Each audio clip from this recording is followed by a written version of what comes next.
Late ಆಗ್ಯದತ್ತಂದ್ರೆ ನಾನು ಭಾಳ ದೂರ ಕಾರ್ಯಕ್ರಮ ಹೊನ್ನಾಳಿ ಒಳಗೆ ಕಾರ್ಯಕ್ರಮ ಇತ್ತು. ಹೊನ್ನಾಳಿ ಅಂದ್ರೆ ಸಿಂದಗಿ ತಾಲೂಕು ಹೊನ್ನಾಳಿ ಗೋಲಿಗೆರೆ ಹೆಚ್ಚಗಡೆ ಕಾರ್ಯಕ್ರಮ ಇತ್ತು. ಅದಾದ ಬಳಿಕ ಯಡ್ರಾಮಿ ಸುಂಬಡ ಅಂತ ಊರು ಬರ್ತದೆ, ಯಡ್ರಾಮಿ ತಾಲೂಕು, ಅಲ್ಲಿ ಕಾರ್ಯಕ್ರಮ ಮುಗಿಸ್ಕೊಂಡು ಬರಕ್ಕೆ ನಂಗೆ ಲೇಟ್ ಆಗಿತ್ತು. ನಿಜವಾಗಿ ಕೂಡ ಎಷ್ಟೇ ಒತ್ತಡಿದ್ರು ಕೂಡ ಎಷ್ಟು ಒಂದೇ ತಾಸನ ಯಾಕೆ ಬಂದಿನಿ ಅಂದ್ರೆ ಅದು ಹಿಂದೆ ಮಲ್ಲಿಕಾರ್ಜುನ ಆಶೀರ್ವಾದ, ಮಳೇಂದ್ರ ಶಿವಾಚಾರ್ಯ ಆಶೀರ್ವಾದ. ಯಾಕಂದ್ರೆ ಎಷ್ಟೇ ಕಷ್ಟ ಆದರೂ ಕೂಡ ಈ ಊರಿಗೆ ಬರ್ಬೇಕಂತ ಅನಿಸ್ತದೆ. ಯಾಕಂದ್ರೆ ಗೌರಿಕೆ ಗ್ರಾಮ ಯಾವತ್ತೂ ಕೂಡ ಅಬ್ಸರ್ವ್ ಮಾಡೋದು ತವ್ರ ಮನೆ ತಂದರೂ ಕೂಡ ತಪ್ಪಾಗೋದಿಲ್ಲ. ಎಲ್ಲ ಪ್ರತಿ ವರ್ಷ ಕೂಡ ನಾವು ಈಗ ವಿಚಾರ ಮಾಡಿನ ಬರೋ ಟೈಮ್ನೊಳಗೆ ಇನ್ನು ಮುಂದೆ ಈ ಗೌರಿಕೆ ಗ್ರಾಮದ ಉಡಿ ತುಂಬುವಂಥ ಕಾರ್ಯಕ್ರಮ, ತಾಯಂದ್ರೆ ಕಾರ್ಯಕ್ರಮ ಇತ್ತಪ್ಪ ಅಂತಂದ್ರೆ ಮುಂದಿನ ವರ್ಷ ಯಾವುದೇ ಕಾರ್ಯಕ್ರಮ ಬೇರೆ ಊರಿಗೆ ಒಪ್ಕೋಗಿಲ್ಲ. ಯಾಕಂದ್ರೆ ನಮ್ಮ ತಾಯಂದ್ರು ನೋಡಿದ್ ನಾನು ಭಾಳ ಲೇಟ್ ಆಗ್ಯದ. ನಿಜವಾಗಿ ಕೂಡ 12 ಗಂಟೆಗೆ ಬಂದು ಕೂತಾರೆ ಅವ್ರು. ಮೋಸ್ಟ್ಲಿ 12 ಗಂಟೆಗೆ ಬಂದು ಕೂತಾರೆ. ಈಗ 4 ಆಗ್ಯದ, 4 ತಾಸು ಆಯ್ತು. ನಿಜವಾಗಿ ಕೂಡ ನೀವು ನೀವು ನೀವು ನೀವು ನೀವು ಮಾಡಿರುವಂಥ ಭಕ್ತಿ ನೋಡಿ ನಮ್ಗೆ ಭಾಳ ಸಂತೋಷ ಆಗ್ಯದ. ನೀವು ಭಗವಂತ ಒಳ್ಳೇದು ಮಾಡಲಿ ಮಾತನ್ನು ತಿಳಿಸಿ. ನಿಜವಾಗಿ ಕೂಡ ನಮ್ಮ ಕರ್ನಾಟಕದ ಮಾತೆಯರು ತಾಯಂದ್ರು ಎಷ್ಟೊಂದು ಸೇವೆ ಮಾಡ್ಯಾರ ಅಂತಂದ್ರೆ, ಒಮ್ಮೇನಾಗಿ ಭಾಳ ಮಾತಾಡಂಗಿಲ್ಲ, 2 ನಿಮಿಷ ಮುಗಿಸ್ತೀನಿ. ಒಮ್ಮೇನಾಗಿತ್ತು ಅಂತಂದರೆ ಸ್ವಾತಂತ್ರ್ಯ ಸಿಕ್ಕಿರಲಿಲ್ಲ. ಬೆಂಗಳೂರಿಗೆ ಮಹಾತ್ಮ ಗಾಂಧೀಜಿಯವರು ಬರ್ತಾರೆ. ಗಾಂಧೀಜಿಯವರು ಬಂದು ಏನು ಒಂದು ಘೋಷಣೆ ಮಾಡ್ತಾರೆ. ಭಾಳ ಜನ ತಾಯಂದ್ರೆ ಕುಂತಿರ್ತಾರೆ, ಭಾಳ ಜನ ಕುಂತಿರ್ತಾರೆ. ಆಗ ಮಹಾತ್ಮ ಗಾಂಧೀಜಿಯವರು ಮಾತಾಡುತ್ತಾ ಕೊನೆಗೆ ಒಂದು ಮಾತು ಹೇಳಿದ್ರು.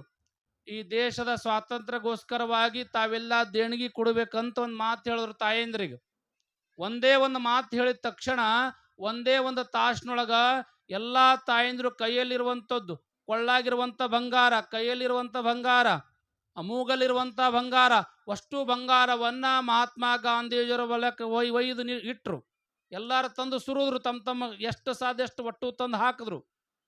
ಸುಮಾರು ಎಲ್ಲ ಮುಗಿದ ಬಳಕ ಎಷ್ಟು ಕೆ ಜಿ ಆಗಿತ್ತು ಅಂದ್ರೆ 132 ಕೆ ಜಿ ಆಗಿತ್ತು ಬಂಗಾರ, 132 ಕೆ ಜಿ.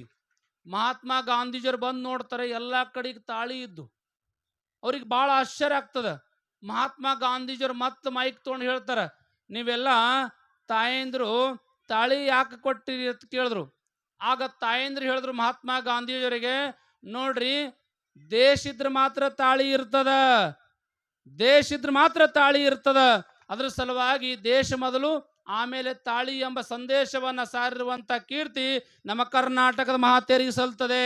ಅದ್ರ ಸಲುವಾಗಿ ನಿಜವಾಗಿ ಕೂಡ ನೀವು ತಾಯಂದ್ರು, ಅಕ್ಕ ಮಹಾದೇವಿ ಹೇಳ್ತಾಳೆ, ಹೆಣ್ಣಲ್ಲ, ಹೆಣ್ಣು ರಕ್ಕಸಿ ಅಲ್ಲ, ಹೆಣ್ಣು ಸಾಕ್ಷಾತ್ ಕಪಿಲ ಸಿದ್ಧ ಮಲ್ಲಿಕಾರ್ಜುನ ಅಂತ ಹೇಳಿದ್ದಾರೆ.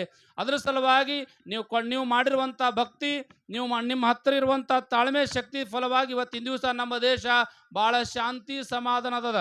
ಒಂದು ಮಾತನ್ನು ಹೇಳಕ್ಕೆ ಇಷ್ಟಪಡ್ತಾ ಇದ್ರಿ, ನಿಮ್ಮ ಮಕ್ಕಳಿಗೆ ಒಂದು ಸಂಸ್ಕಾರ ಕಲಿಸ್ರಿ. ಏನಪ್ಪ ಅಂತಂದ್ರೆ, ನಿಮ್ಮ ಮಕ್ಕಳು ಇವತ್ತು ಪರಿಸ್ಥಿತಿ ಏನಾಗ್ಯದ ಅಂತಂದ್ರೆ 3.5 ವರ್ಷ ಮಕ್ಕಳು ಐತ ನೀವು ಕಾನ್ವೆಂಟ್ಗೆ ಹಾಕ್ತೀರಿ. ಕಾನ್ವೆಂಟ್ಗೆ ಹಾಕಕ್ಕೆ ಹೋಗ್ಬೇಡ್ರಿ. ಯಾಕಂದ್ರೆ ಮಕ್ಕಳು 18 ವರ್ಷ ಪರ್ಯಂತರವಾಗಿ ತಾಯಿ ಜೊತೆ ಬೆಳಿಬೇಕು. ಮಕ್ಕಳು 18 ವರ್ಷ ತನಕ ಮಕ್ಕಳು ತಾಯಿ ಜೊತೆ ಬೆರಿಬೇಕು. ಆಮೇಲೆ ಮುಂದೆ ಆ ಹುಡುಗರು ದೊಡ್ಡ ವ್ಯಕ್ತಿಗಳಾಗ್ತಾರಂತ ಶಾಸ್ತ್ರ ಹೇಳ್ತದ. ಅದ್ರ ಸಲುವಾಗಿ ನಿಮ್ಮ ಮಕ್ಕಳಿಗೆ ಒಳ್ಳೆ ಸಂಸ್ಕಾರ ಕೊಡ್ರಿ, ಒಳ್ಳೆ ವಿಚಾರ ಕಲಿಸ್ರಿ, ಒಳ್ಳೆ ದೇವರ ಬಗ್ಗೆ ನಂಬಿಕೆ ಕಲಿಸ್ರಿ. ಅಷ್ಟೇ ಅಲ್ಲ, ನಮಗೆ ಗುರು ಹಿರಿಯರನ್ನ ಗೌರವ ಕೊಡುವಂತಹ ಮಕ್ಕಳನ್ನು ತಯಾರು ಮಾಡುವಂಥ ಕೆಲಸ ಯಾರು ಮಾಡಕ್ಕಪ್ಪ ಅಂತಂದ್ರೆ, ಯಾರ ಮೇಲೆ ಜವಾಬ್ದಾರಿ ಅಂದ್ರೆ ಸಮಸ್ತ ತಾಯಂದ್ರ ಮೇಲೆ ಅದ. ಅದ್ರ ಸಲುವಾಗಿ ಒಳ್ಳೆ ಕೆಲಸವನ್ನು ತಾವೆಲ್ಲ ಮಾಡುತ್ತಿರೋದು ಭಾಳ ಖುಷಿಯಾಗಿದೆ.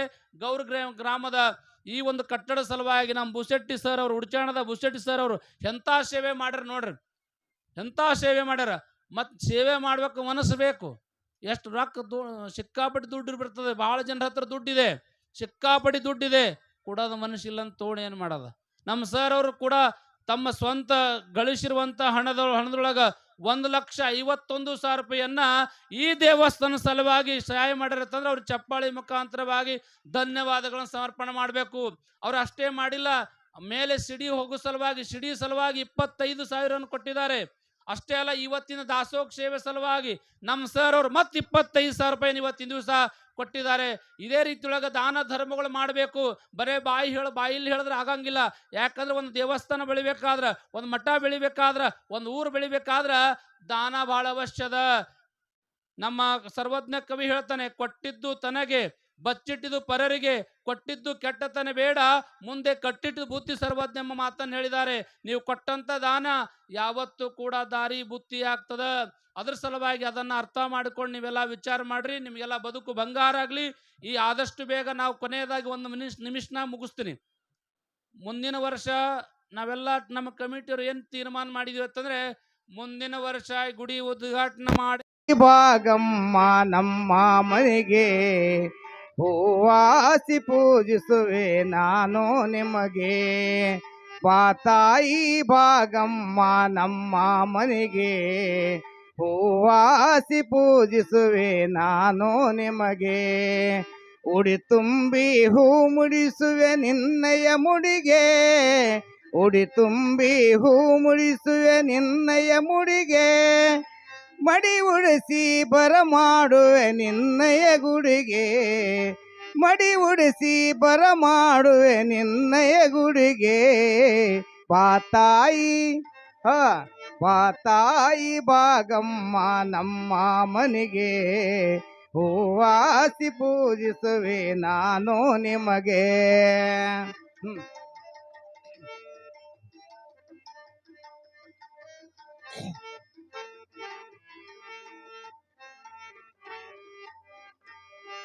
ನೈವೇದ್ಯ ಹಿಡಿದು ನಿನ್ನ ಪಾದ ಪಿಡಿದು, ನೈವೇದ್ಯ ಹಿಡಿದು ನಿನ್ನ ಪಾದ ಪಿಡಿದು, ಧೂಪ ದೀಪ ಬೆಳಗುವೆ ನಿನ್ನ ನಾಮ ನುಡಿದು.